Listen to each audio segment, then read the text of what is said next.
There are a ton of these examples, but I skipped the ones before this because I felt that I had done most of that in the last video.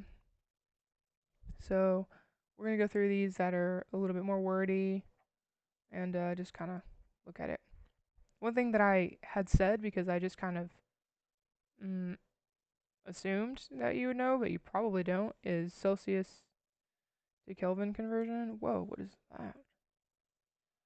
Probably not go so crazy. Celsius to Kelvin is plus 273. Let me write this differently. I like it better if I say Kelvin is Celsius plus 273. Okay. Earlier I said that you need to convert your stuff to Kelvin and stick with that. Well, and then I didn't tell you how to do it, so sorry about that. Okie doke. Let's talk about. I'm just gonna pick a random one. A sample of argon gas is cooled, and its volume went from this to that. Okay. So P1, V1, T1. Okay. Volume, final temp, which means we do not need our pressure. Don't care about that. Okay. Well, let's write out all our stuff first. Once you get used to these problems, you might not have to write everything out, but for the beginning, let's just go ahead and stick with it. Sorry guys, I don't know what my deal is. So we have V1, T1, V2, T2. So it is cooled. Okay, so it was at 380 mils, and it went to 250. Okay, final temperature was 55 degrees Celsius. Okay, we need to know what temperature it started at. Now let's just go ahead and convert this Celsius to Kelvin, which means our answer will end up in Kelvin. Okay, so 55 plus 273 is 328. Okay. Okay. So we have our V1, T1, V2, T2, and we need T1. Okay. So we can multiply. You guys might do the crisscross multiply thing. Like multiply this by that, multiply this by this, and this by this, which is exactly what I'm doing. I'm just doing it slower, okay? So we multiply both sides by T1, and we get V1 equals V2 T1 over T2. Now multiply both sides by T2. We get V1 T2 equals V2 T1. Then we divide both sides by V2. Okay? So our final should be T1 is equal to V1 T2 over V2. Okay? Then you plug in your stuff. So volume 1 was 380 mils. Temperature 2 was 328 K. And volume 2 was 250 mils. Okay? So we should have 380 times 328 divided by 250, which is 498 or 499. We round it. 499K.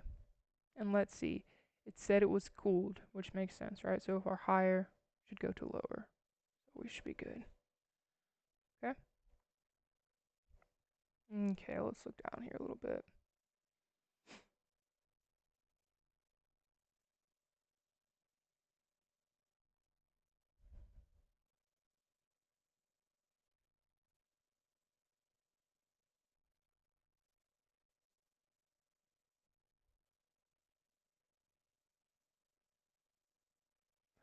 A sample of N2 gas has 1.7 moles and occupies this many liters. Okay. What volume will it occupy with this many moles? This is our Hivnert. I didn't realize you guys learned that.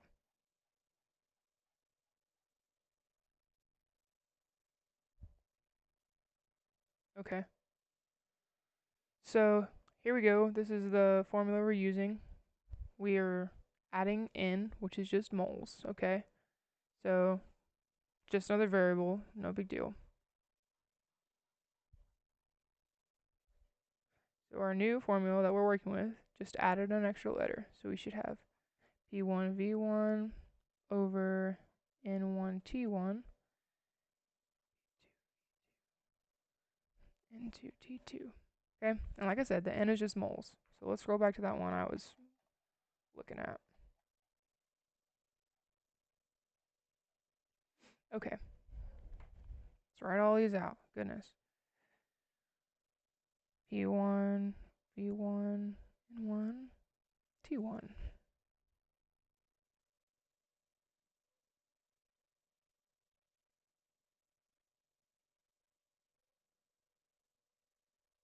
Okay. Has this many moles. Okay, so we have 1.7 moles. Occupies this amount of volume at 25 degrees Celsius. 25, let's go ahead and change this to Kelvin. 25 plus 2, 73. Can't do quick maths, gotta do it all on my phone. 298 K, which is like room temperature. Okay. So it wants to know what volume will it occupy with 2.6 moles. Okay.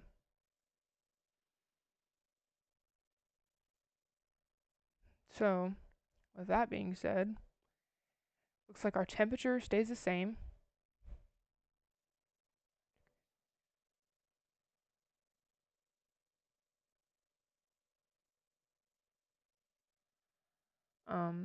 So we don't care about it anymore, and our pressure didn't even talk about. Okay. So now we have V1 over N1 is equal to V2 over N2. We want to know V2, so we multiply both sides by N2, and we get V2 is equal to V1 N2 over N1. Now plug in your stuff. V2 is N2's 2.6 moles, N1 1.7 moles. I'm having a hard time with this problem because I did not look at this one before I came and talked to you guys. And I feel like there's probably an easier way to solve it than this, so that's why I'm being slow whenever I talk. So this times this, so 3.8 times 2.6 divided by 1.7 gives us 5.81 liters. Okay. Which makes sense because we almost doubled the moles, so we should almost double the liter. Okay. All right. Let's look a little bit more.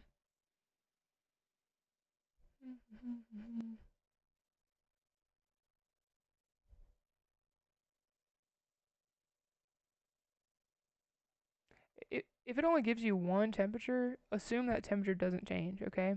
Because this one, 2.2 moles of unknown gas, so you have a mole, a volume, a pressure, and a temperature. But all that changed was the pressure, okay?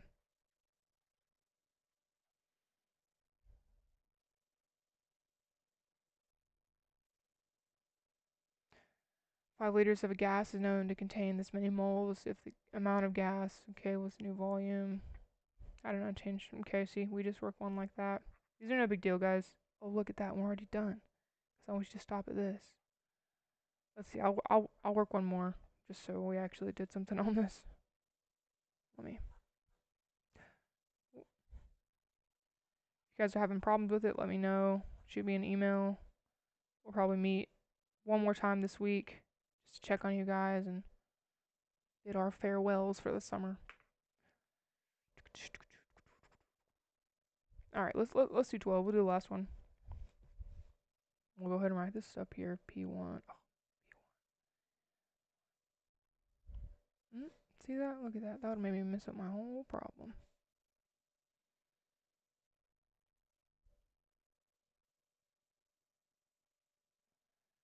Okay. P, V, and T. P, V, and T. 1, 1, 1. I know this is so tedious, guys. Okay, here we go. Number 12. A 5-liter sample of air at negative 50 degrees Celsius. Okay, let's go ahead and convert that to Kelvin just right off the bat.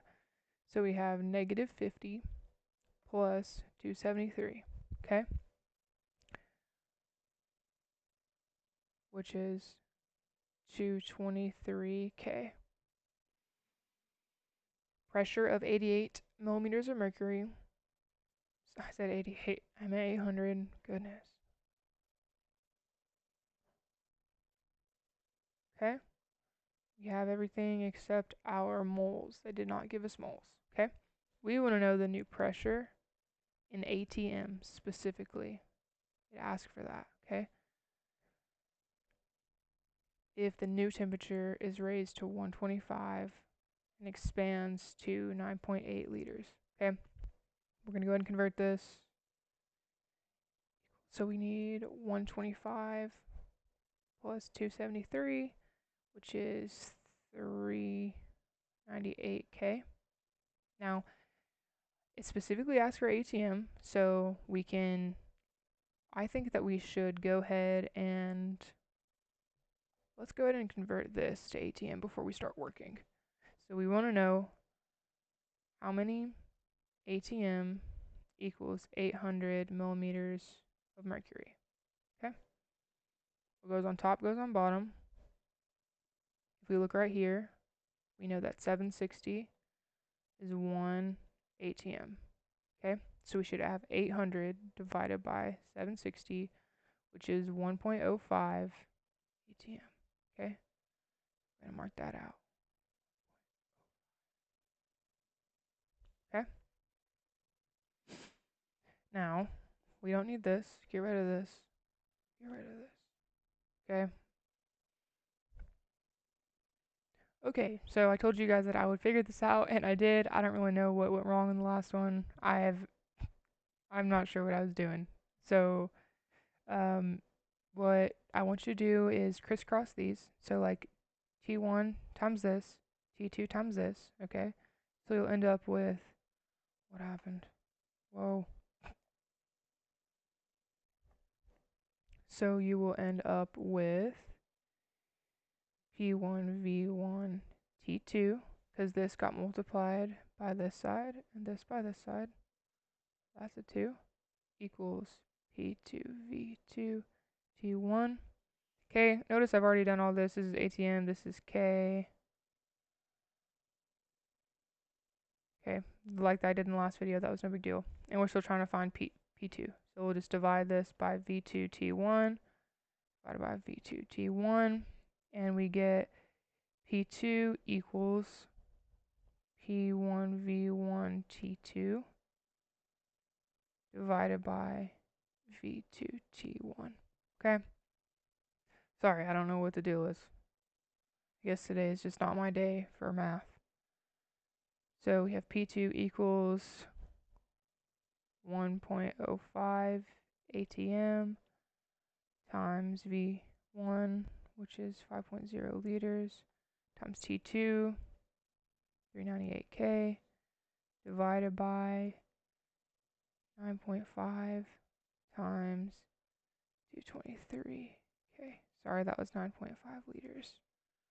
Okay, so we have 1.05 times 5 times 398, which is 2089.5, divided by 9.5 times 223 equals 2118.5. And we get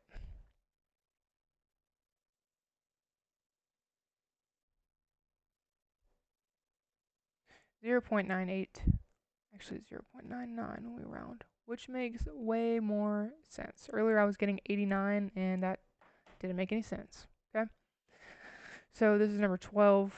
Sorry about the confusion, guys, but here you go. Like I said, we'll meet sometime this week. I'll set it up. I'll post, it'll probably be Wednesday, so just a heads up.